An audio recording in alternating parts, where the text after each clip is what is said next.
Oke.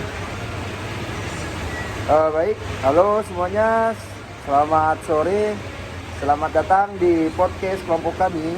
Ya, kali ini kita akan membawakan sebuah topik yang sangat menarik dari seorang filsuf dan pemikir besar bernama Martha Nussbaum. Dalam bukunya berjudul Women and Human Development: The Capitalistic Approach. Nussbaum menyoroti bagaimana ketidakadilan sosial, terutama terhadap kaum perempuan, yang banyak kita tahu kali ini seringkali tersembunyi di balik apa sih yang disebutnya preferensi adaptif. Dan selanjutnya kita akan fokus pada bab 2 yang di buku ini yang berjudul Adaptive Preferences and Woman Substitution.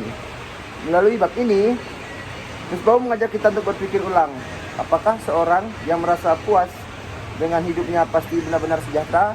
Nah, kali ini kita akan menanyakan kepada kawan kita Indra Hermawan bagaimana pandangan dia dan perspektif dia terhadap kaum perempuan dan ketidakadilan yang terjadi pada kaum perempuan. Dan lebih kompleksnya ya pasti berkaitan dengan buku yang kita bahas kali ini. Oke, silahkan Bang Indra. Nah, di sini yang kita lihat di buku Nussbaum melihat bahwa banyak teori ekonomi dan moral modern hanya menilai kesejahteraan dari kepuasan seseorang terhadap hidupnya. Kalau seseorang merasa bahagia, maka dianggap hidupnya baik. Tapi masalahnya, gak semua rasa puas itu lahir dari kebebasan. Kadang, kepuasan itu justru hasil dari penyesuaian terhadap kondisi yang tidak adil. Betul. Misalnya perempuan miskin. Nah, di pedesaan mungkin berkata bahwa dia tidak ingin sekolah karena sejak kecil. Nah, Karena pemikiran orang desa itu biasanya memikirkan kayak perempuan buat apa sih sekolah tinggi-tinggi pun nanti juga nikah, pasti bakal dilakukan oleh suaminya. mereka juga diajarkan bahwa perempuan memang tidak perlu sekolah. Betul. Nah, dia mungkin tampak bahagia, tapi sebenarnya ia tidak pernah diberi kesempatan untuk memilih kehidupan lain. Nah, jadi untuk perempuan-perempuan di desa itu tidak ada pilihan lain selain menikah. Berarti perempuan itu tugasnya jadi ibu rumah tangga ya. Jaga anak-anak. Jaga anak. Jadi fokusnya pemikiran orang tua kita yang di kampung dulu, kita bukan menyalahkan atau menyudutkan pemikiran mereka, tetapi fakta yang terjadi di lapangan seperti itu. Karena pemikiran di sana memprioritaskan laki-laki. Karena perempuan ketika disuruh sekolah maupun dia S2 atau S3, pemikirannya pasti loh nanti juga pun jadi istri orang, bakal hidupi oleh suaminya. Ya, betul. Nah, jadi menurut Bung Piko gimana? Menurut saya mungkin ada kekeliruan terhadap perbedaan gender tersebut. Ya, Mungkin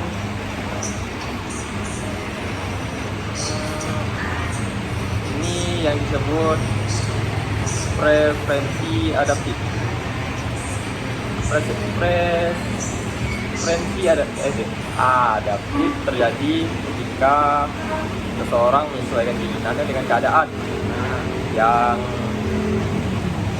meningkat agar bisa bertahan. Jadi dia menurunkan harapan agar tidak terus merasa kecewa. Nussbaum memberi contoh perempuan di India yang menikah muda dan bekerja keras tanpa pendidikan.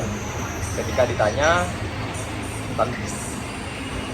apakah ia bahagia, perempuan itu menjawab, saya bahagia namun saya tidak memukul saya sesering dulu. Nah, ini contoh ekstrim dari bagaimana seseorang bisa merasa bahagia padahal hidupnya jauh dari adil dan bermartabat. nah mungkin ada penjelasan mungkin dari sudut Musa terkait buku ini. Dari pendapat Nussbaum kritik dalam menurut teori dari welfarisme, bahwa kebijakan yang baik adalah memaksimalkan kebahagiaan masyarakat. Dari teori ini sempit karena hanya mengatur kesejahteraan dirasa puas tanpa melihat apakah orang-orang benar punya kebebasan dan peluang untuk berkembang. Nussbaum menawarkan alternatif yang disebut pendekatan kapitalitas atau biasa disebut di dalam bahasa Inggrisnya capitalistic approach. Ya.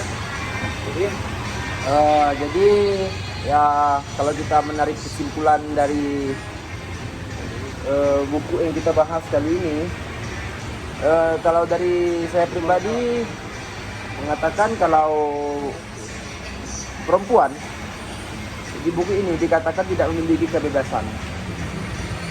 Ya ada beberapa juga ibu rumah tangga atau perempuan di luar sana yang merasa hidupnya cukup walaupun mereka pendidikannya tidak selesai, tapi dihidupi oleh suaminya, ada yang merasa cukup. Cuman ada sebagian kaum juga merasakan dirinya itu kurang puas dan kurang terbebaskan bahasanya.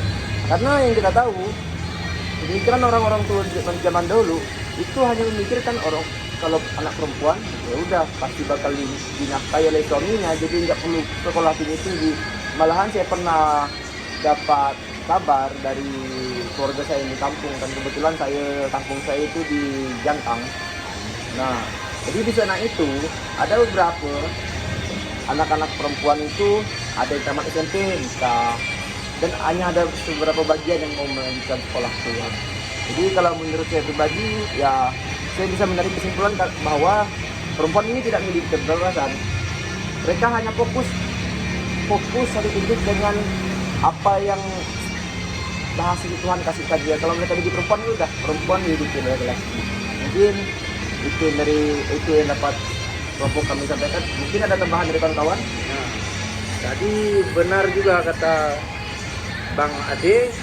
Nah, Nussbaum juga bilang seseorang tidak bisa dianggap sejahtera hanya karena dia tidak mengeluh. Nah, kita harus melihat konteks sosialnya. Kalau seseorang diam karena takut atau karena dia tidak tahu alternatif lain, maka itu bukan tanda kesejahteraan, tapi tanda keterbatasan. Jadi pendekatan kapabilitas menolak pandangan sempit bahwa kebahagiaan pribadi adalah ukuran utama keadilan. Karena bisa jadi orang merasa bahagia dalam situasi yang sebenarnya menindas. Mungkin dari itu teman-teman. Nah, selain soal teori, Nussbaum juga bicara soal kebiasaan sosial dan budaya. Menurutnya, ketidakadilan gender tidak hanya bertahan lewat hukum atau kekerasan, tapi juga lewat kebiasaan dan pola pikir yang sudah tertanam sejak kecil. Perempuan seringkali diajarkan untuk pasrah, tunduk, dan tidak banyak menuntut. Lama-lama, hal itu jadi normal. Bahkan, perempuan sendiri merasa bersalah kalau melawan. Karena budaya membuatnya percaya bahwa pengorbanan adalah bagian dari kodratnya. Mungkin dari Bang Musa tambahan. Itulah ya. Kalau kita mau melakukan perubahan agak sulit kalau dari hukum. Ya, Karena kalau kita mau mengubah perempuan jadi kayak lebih berpendidikan, kita tuh perlu banyaknya suara perempuan dalam melawan. dan berani berargumen di tempat umum, dan mereka siap mengambil resiko. Karena kalau mereka tidak berani mengambil hal kayak gitu, itu menjadi hal yang percuma. Mereka bakalan dipandang kayak ya gitu, perempuan hanya bertugas di ibu rumah tangga, jaga anak, dan itu menurut aku kayak apa ya, tidak oke. Karena misalnya kalau perempuan yang terjadi kayak kehilangan suami, itu bakalan mengkrisiskan ekonomi di dalam rumah tangganya. Mungkin pesan yang bisa kita ambil, ya sebelumnya ini juga merupakan suatu podcast atau diskusi yang sangat menarik bagi kami. Karena Nussbaum tidak hanya bicara tentang teori, tapi juga bicara tentang perubahan nyata. Dia percaya bahwa masyarakat yang adil adalah masyarakat yang memberi semua orang kesempatan untuk menjadi manusia seutuhnya, untuk berpikir, memilih, dan hidup sesuai martabatnya dan sesuai keinginannya. Penutup dari